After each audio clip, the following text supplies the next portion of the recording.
पुण्यात्मा, हमने पुराण बहुत पढ़ी हैं, पवित्र पुराण, लेकिन हमारे धर्म गुरु कोई निष्कर्ष हमें निकाल कर दे नहीं पाए, और जिस कारण से हम ऐसे उन कथाओं को याद अवश्य कर लेते थे, लेकिन हमें उनका कोई सिर पैर का पता नहीं था।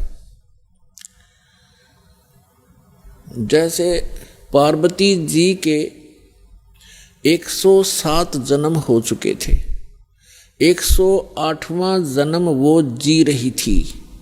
भगवान शंकर वही होते थे, उनकी तब तक मृत्यु नहीं हुई थी, और पार्वती जी की 107 बार मृत्यु हो चुकी थी। और भगवान शिव जब पार्वती जी की मृत्यु होती थी बड़े व्याकुल होते थे, उनका बहुत बुरा हाल हो जाता था उस पार्वती की मृत्यु के उपरांत, उसके वियोग में। एक समय की बात है कि भगवान श्री राम वनवास के अंदर सीता जी के अपहरण के उपरांत वृक्षों से डकरा रहा था, रो रहा था, सीता की खोज पूछ रहा था, मृगों से लिपट रहा था। ऊपर से आसमान से पार्वती और शिव देख रहे थे। भगवान शिव ने श्री रामचंद्र जी अर्थात विष्णु जी को प्रणाम किया। पार्वती जी ने देखा कि किसको प्रणाम कर रहे हैं। नीचे एक व्यक्ति रो रहा है पृथ्वी पर। पार्वती जी ने पूछा, आप किसको प्रणाम कर रहे हो?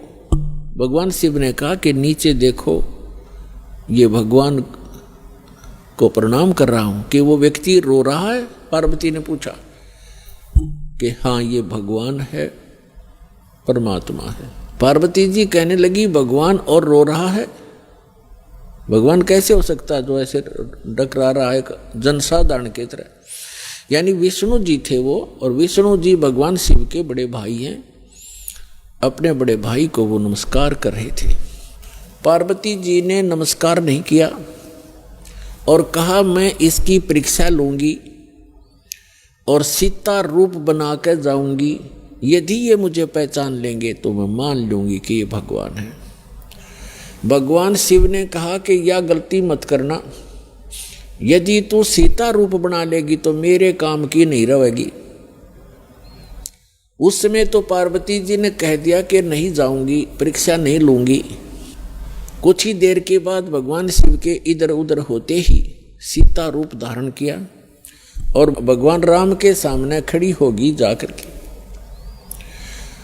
अब भगवान रामचंद्र जी ने कहा कि हे दक्ष पुत्री, हे दक्ष की बेटी, भगवान शिव को कहाँ छोड़ाई, अकेली क्यों आ गई? इस बात से वो इतना शर्मिंदा होगी। फिर प्रणाम किया कि भगवान शिव आपको ठीक ही प्रणाम कर रहे थे, आप तो सचमुच जानी जान हो। अब देखो पुण्यात्माओं, इस काल के जाल को समझना। श्रीमद् भगवत गीता अध्याय नंबर 7 के श्लोक नंबर 8-9 में ये गीता ज्ञानदाता काल है, ब्रह्मा विष्णु महेश का पिता है, 21 ब्रह्मांड का स्वामी है। ये कहता है कि जितने भी मेरे अंतर्गत प्राणी हैं, चाहे वो ब्रह्मा है, चाहे विष्णु है, चाहे शिव जी है, चाहे शंकर है, चाहे राम और कृष्ण है, उन्हीं के, तो इन सभी जीवों की बुद्धि मेरे हाथ में है, मेरे कंट्रोल में है। सब बलवानों का बल मैं हूँ, सबकी बुद्धि मैं हूँ, यानी मेरे हाथ में है। अब देखो, इस काल ने उस समय तो भगवान श्री राम की बुद्धि ऑन कर दी, जिस समय पार्वती को पहचान लिया कि सीता नहीं है तू, और उधर से अपनी पत्नी का पता नहीं उसको, उसने कौन उठा ले गया, तो खाक जानी जान था यो। तो ये सब खेल इस काल के हाथ में है। अब क्या हुआ, पार्वती जी वापस आ गई कैलाश पर्वत पर अपने महल में। उधर से भगवान शिव की बुद्धि खोल दी काल ने, और उसके मन में ये पक्का हो गया कि यह अवश्य परीक्षा लेकर आई है। भगवान शिव ने पूछा कि पार्वती परीक्षा ले आई?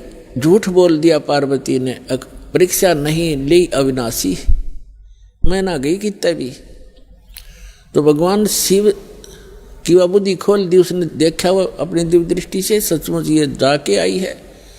तो भगवान शिव ने पार्वती जी से पति पत्नी का नाता तोड़ दिया, रहते वहीं पर, लेकिन उनसे वो पति पत्नी वाला व्यवहार बंद कर दिया। वो जान गई अपनी गलती से कि मेरी गलती से सारा काम हुआ है। भगवान शिव ने बताया कि आपने मेरी मां का रूप बना लिया, क्योंकि भगवान विष्णु उनके बड़े भाई हैं और लक्ष्मी उनकी विष्णु जी की पत्नी यानी बड़े भाई की पत्नी भाभी माँ के तुल्य मानी जाती है।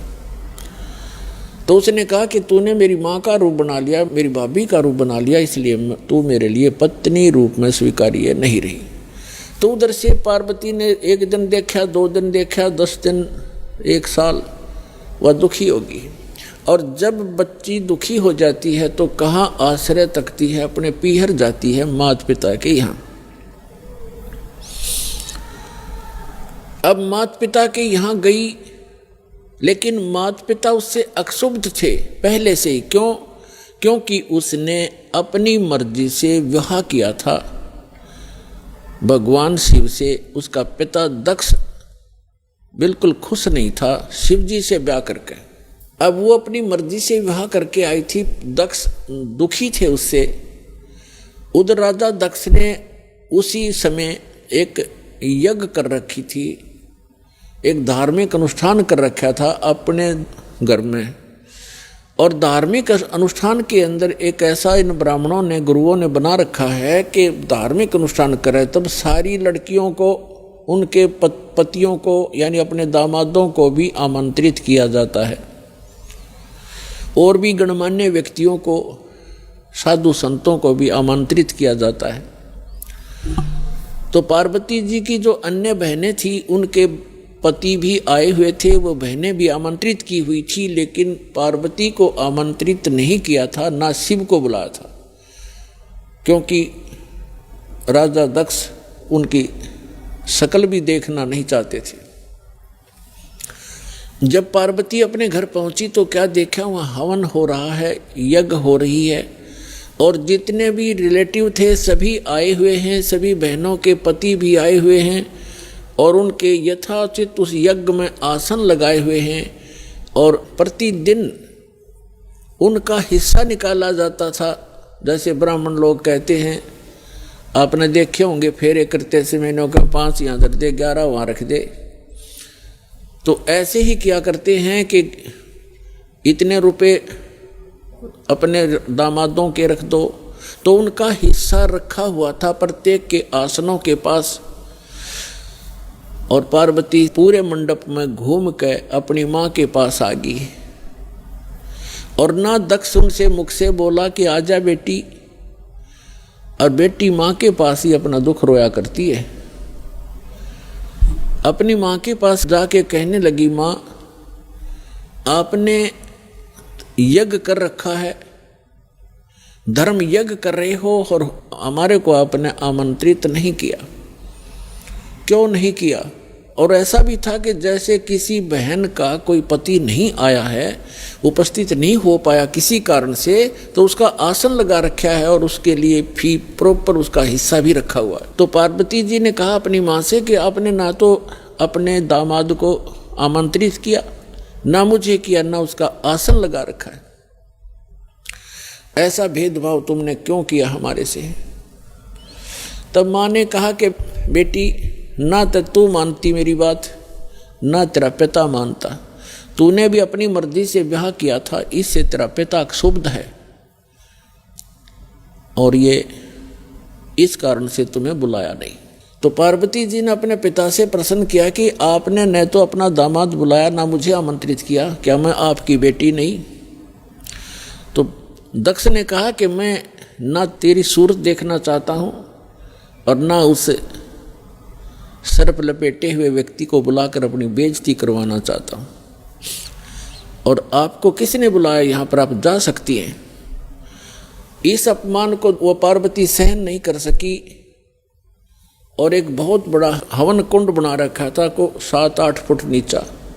और उसमें ये क्योंकि राजा का यज्ञ ब्राह्मण कुंड से अपने घर से डालना था कि घेर कर लकड़ और सोवा बरबर कड़छे घेरे पूरे लोटे के लोटे और डीक पड़े हवन की। तो पार्वती ने कहा कि मैं करवाती हूँ तेरा यज्ञ संपूर्ण।